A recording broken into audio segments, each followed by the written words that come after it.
Welcome to grade 9 biology unit 4 part 7. Baga nagaan kara barnoota biology kutaa sagalaffaa boqonnaa afuraffaa paartii torbaffaadhaan nagaan dhuftan jecha. So arra waa'ee 4.4 sexual reproduction in humans hayyamu kana baranna jechuudha. So before we proceed to this lesson, don't forget to subscribe and like, share this video, okay? Okay, let us proceed to our today's lesson. So, Aroni Ragalu, Kanakura, after sexual reproduction in humans. So, Kataga, Urumata Sala, Kanamota Kaisatika, Lalu Natura, portion Kenya. Okay, let us start from definition. What is sexual reproduction? What is sexual reproduction? So,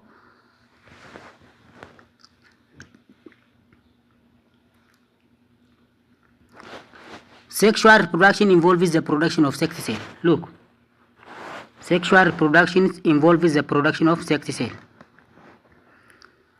Walormaan saalaa kun kan inni giddu gala garatu, kan inni hammatu, kan inni ilaallatu adeemsa oomishama seelii saalaati jechuudha.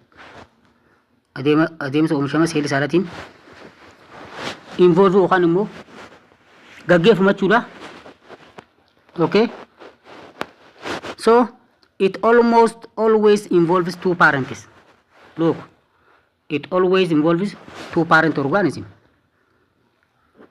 Kan gaggeeffamuudhaaf sexual reproduction kun adeemsa walhormaata saalaa kuni kan inni gaggeeffamu orgaanizimoota lama jidduutti jechuudha. Paarentii lama jidduutti yookaan orgaanizimoota sanyii takkaa kan dhiiraaf dhalaa ta'e kan saalaan wal faallaa jidduu gaggeeffamu jechuudha.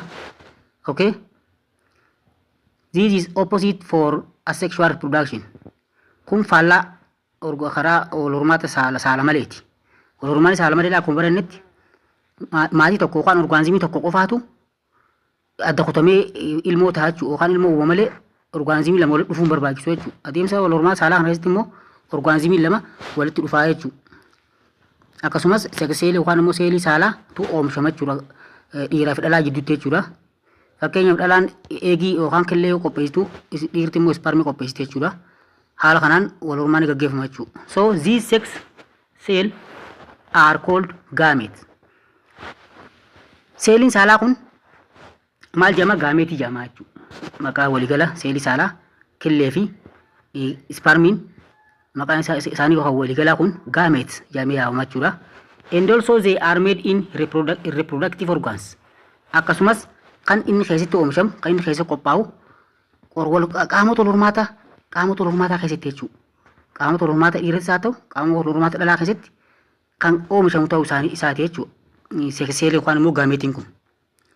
So the gametes are produced through meiosis. Adeemsa oomishama gaameetii yookaan immoo killee fi isparmiidhaa kun adeemsa isaan keessa dabran karaa meiyosisiiti. Meiosis. Adeemsi meiyosisiitiin oomishaman jechuu isaan production isaanii yookaan immoo oomishamni isaanii adeemsa karaa meiyosisiitiin gaggeeffamanii jechuudha. So meiyosisiin akkuma beekamu adeemsi hiramiinsi seelotaa kun bakka lamatti qoonnee laalla jechuudha. Karaa maayitoosisiitii fi karaa meiyosisiitiin gaggeeffama. Karaa maayitoosisiitiin immoo seelii qaamaa yookaan somaatik seel jedhamutu oomishama yookaan immoo walhora. Karaa meiyosisiitiin immoo seelii gaameetii yookaan seelii saalaa gartee kan isparmiif killeetu oomishama jechuudha. Isparmiif killeen karaalee seeliin qaamaa yookaan somaatik seeliin kun itti oomishaman adda jechuudha. Adeemsi isaan itti oomishaman karaa meiyosisiitiin gaggeeffamanii jechuudha. So sexual reproduction starts with the union of sperm and egg. So sexual reproduction starts with the union of sperm and egg in a process called fertilization. Adeemsa walhormaata saalaa kun kan inni eegalu adeemsa walitti dhufeenya killee fi isparmiidha. Killee fi isparmii walitti dhufanii adeemsi killee fi isparmii walitti dhufanii fuse wal godhanii yookaan immoo walitti makamanii ittiin zaayigootii uuman kun immoo fertilization jedhama jechuudha. Adeemsi killee fi spermii walitti dabalam niikoolasiin killeetii fi niikoolasiin spermii walitti dabaluun kun fertilization jamaa jechuudha. So this can occur either inside this can occur either inside the organism in the terms of internal fertilization or outside the organism in terms of external fertilization. Adeemsi fertilization kun karaa lamaan gaggeeffama. Tokko qaama bineensotaa keessatti inside qaama bineensotaa keessa yeroo gaggeeffamu adeemsi fertilization isinii maal jennaan internal fertilization yookaan immoo internal fertilization qaama keessaa jennaan jechuudha. Akkasumas yoo qaama orgaanizimootaatiin alatti killee fi spermii wal qunnaman adeemsi fertilization isinii maal jennaan external fertilization yookaan immoo fertilization alaa qaama bineensaniitiin alaa jennee yaamna jechuudha. Fakkeenya internal fertilization fudhannee namaa fi bineensa nama fakkaatu dhiiraaf dhalaa yeroo walitti dhuftee spermiin qaama dhalaa keessa dhangalaati. Spermiin qaama dhalaa keessa dhangala'u kun killee qaama dhalaa keessa jirtu san fertilize godha jechuudha. Adeemsi kun internal fertilization yookaan immoo internal fertilization qaama keessaa inni yaamna jechuudha. Outside fertilization immoo fakkeenya qurxummii fi raachoo fudhannee qurxummiin dhalaatii fi qurxummiin dhiiraa walitti dhufanii wal gubbaa ta'anii yookaan wal maxxananii wal qirqirsan. Yeroo wal qirqirsan spermiin karaa bishaan keessa dhangala'aa jechuudha. Akkasumas killeen qurxummii dhalaa keessaa baatee karaa bishaanitti yeroo gadhiifamtu spermiin bishaan dhangaleessanii fi killeen bishaan keessatti bololiitu sun wal argattee fertilization uumtee haala saniin qurxummiin uumamtee jechuudha. So outside the organism yookaan immoo external fertilization karaa kanaan gaggeeffamaa jechuudha. So fertilization results in the formation of a single cell called zygote. Fertilization kan isin argannoon fertilization yookaan immoo bu'aan fertilization dha zygote uumuudha jechuudha. Okay? Sani jechuudha. The zygote then grows zygote gaammas akkasumas guddatti into a new individual. Zygote karaa imbiroo guddattee jechuudha. Zygote ifa spermii fi killee wal cabsan booda fertilization gaggeeffama. Fertilization ifa gaggeeffame booda immoo zygote uumama. Dhiiga furdaa jechuudha. Kan niikolasii killeetii fi niikolasii dhiiraa niikolasii spermii keessaa qabu zygote. Zygote kun karaa imbiroo jijjiirama. Imbiroon immoo embryonic development stage garaagaraa keessa dabarteeti. Karaa fetasii jijjiiramtee fetasii irraan immoo karaa daa'ima baata sagal booda dhalatu taati jechuudha. Haala kanaan oomishamiinsa yookaan immoo wal hormaata dhiiraa goonni keessatti haala kanaan orgaanizimiin yookaan immoo namni wal horaa jechuudha. So the female gamete are always larger than the male gamete. Wanni beekamu gaammas gaametiin yookaan immoo gaametiin fiimeelii yookaan immoo gaametiin dhalaadha. Yeroo hunda gaametiin dhiirarra guddaadha jechuudha.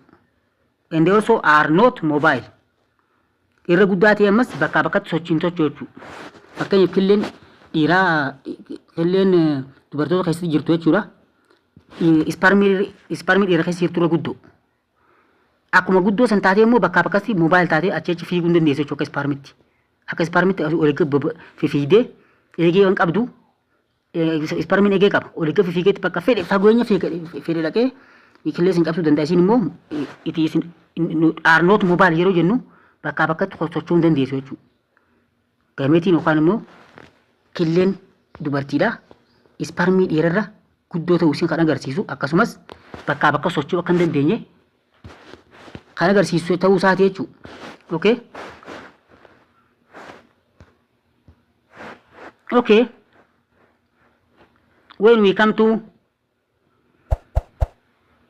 4.5 primary and secondary sexual characteristics.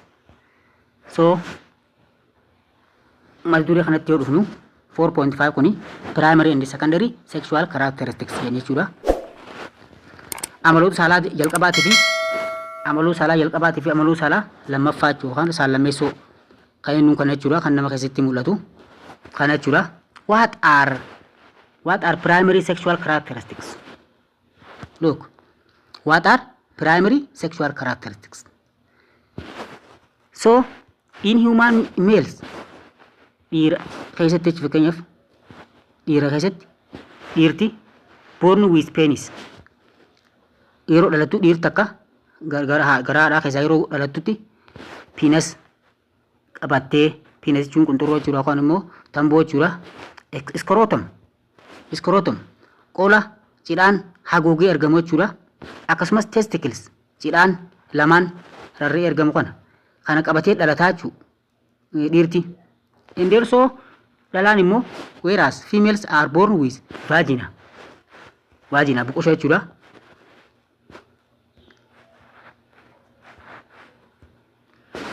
So dhalaan gaa maaliin dhalatti vagina buqosha yookaan muxxee tan jedhamtu akkasumas uterus gadaamessaa jechuudha. Akkasumas ovary qabattee haadha garaadhaa gadoo buutee jechuudha. These are primary sexual characteristics. Look, in males and females respectively. Tartiibaan jechuudha. Wanni namni nuti asitti eerre kun fakkeenyaaf dhiirti penis qunxurroo yookaan tamboo qabattee akkasumas scrotumii akkasumas testikilii yookaan cidhaan qabattee dhalatuun kun akkasumas shamarreen takka yeroo dhalattu vaaginaa uterusii fi ovaarii qabattee dhalatuun kun primary sexual characteristics yookaan immoo amala saalaa amaloota yookaan karakteroota saalaa kan isa jalqabaa jamee yaamamaa jechuudha. So at puberty or adolescence these characteristics change markedly.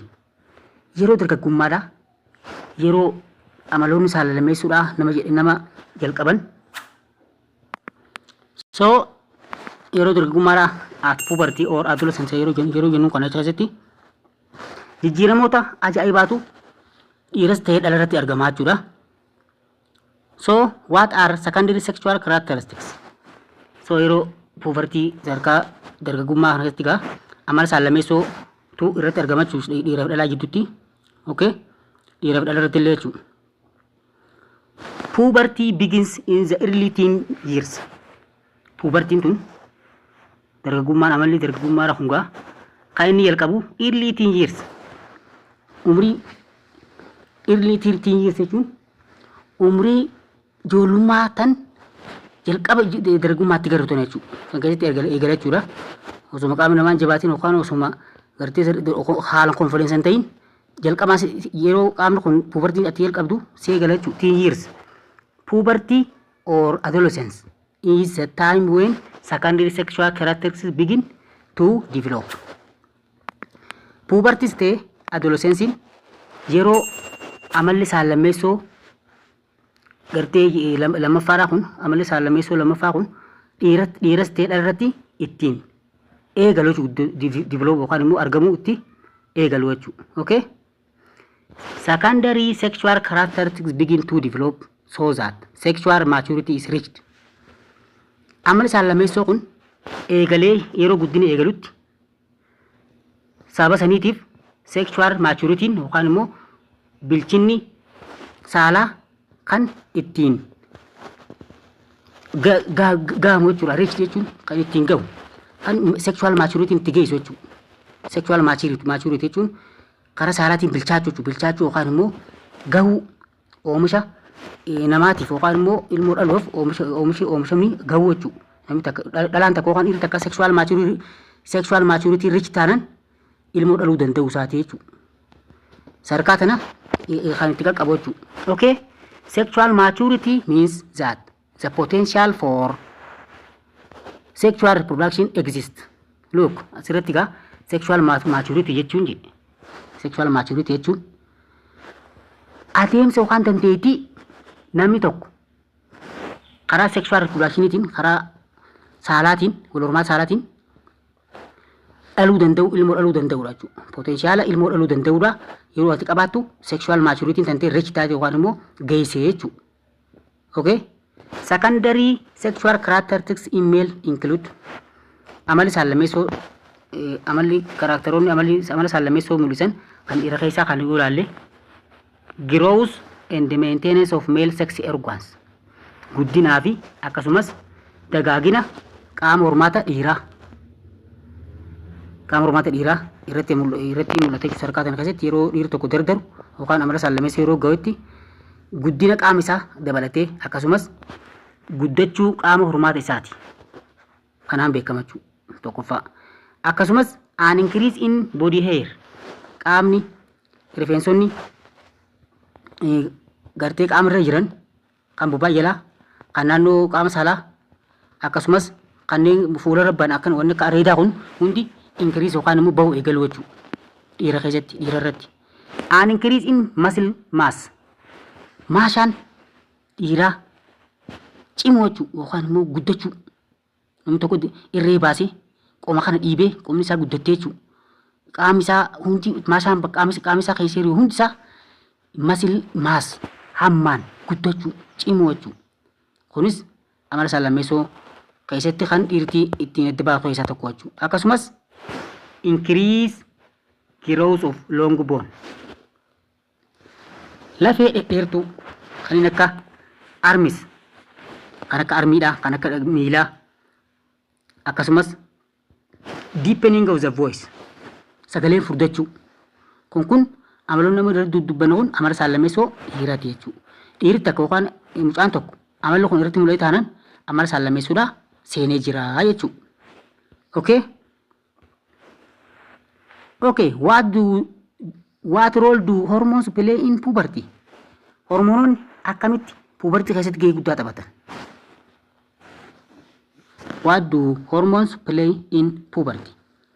Hormoononni garaagaraa kan yeroo pubertiidhaa yookaan yeroo dargaggummaadhaa yeroo amala saalammeessuudhaa dhiirri takka seente yookaan namni tokko seene dhalaan takka seente hormoonii hedduu dhangala'aa jechuudha. Hormoonii dhangala'aa sun immoo taargeetii qaba yookaan immoo faayidaa dhangala'uuf qaba jechuudha. Okay? So the glands of the endocrine system release hormone chemical substance. Okay? Qannachoonni endocrine systemidha hormoonota gadhiisan release hormone.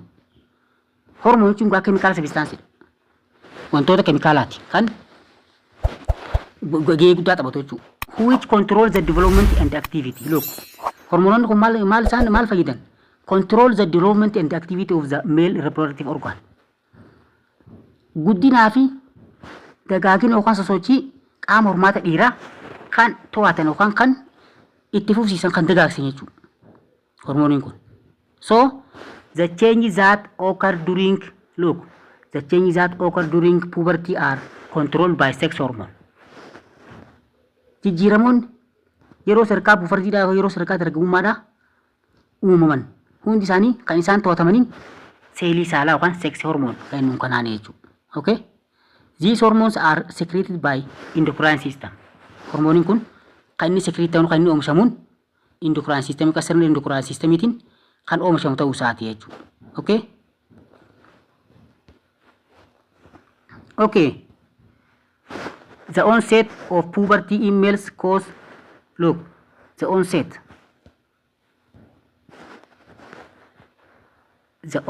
of puberty in males cause the hypothalamus to produce what? To produce several kinds of hormone. Akkuma amalli saalammeessuudhaa dhiiraa kun keessatti onteetti jalqabetti battalumsan hypothalamusiin maal burqisiisa? Hormoonii gosa garaagaraa burqisiisaa jechuudha. So akka inni dhaartu hypothalamusiin hormoonii garaagaraa burqisiisu taasisaa jijjiiramni onseetii pubertiidhaa kun jechuudha dhiira keessatti. These hormones interact with the pituitary glands. Hormoononni kun kan ajajamaniin pituitary gland yookaan immoo mootii xannachaa kan pituitary gland jedhamu kanaan ajajamanii jechuudha. Okay? Okay. When we come to the puberty in female,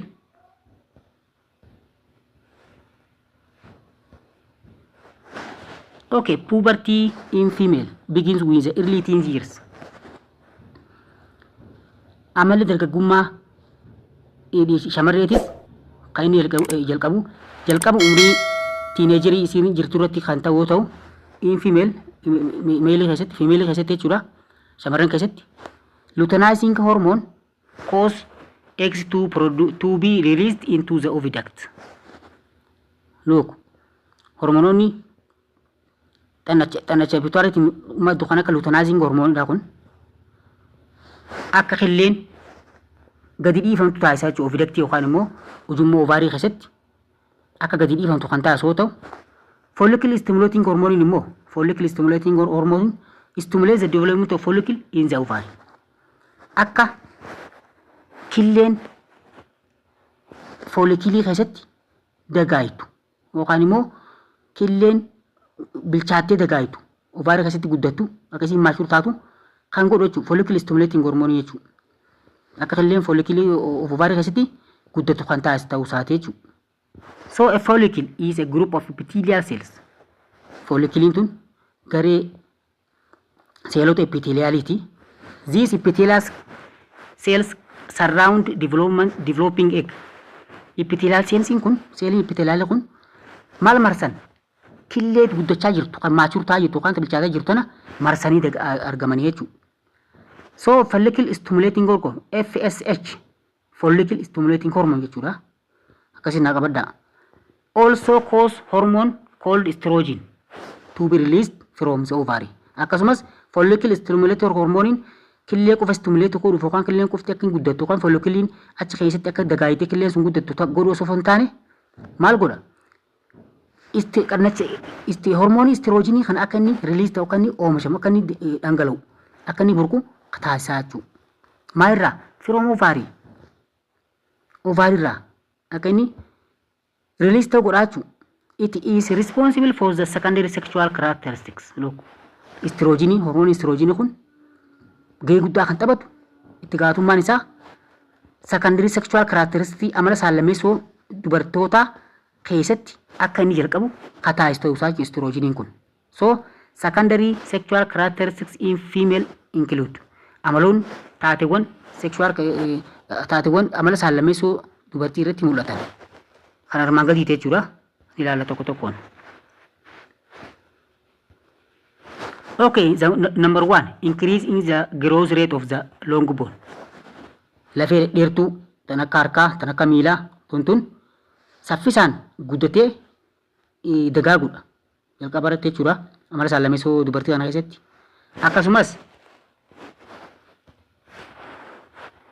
Akkasumas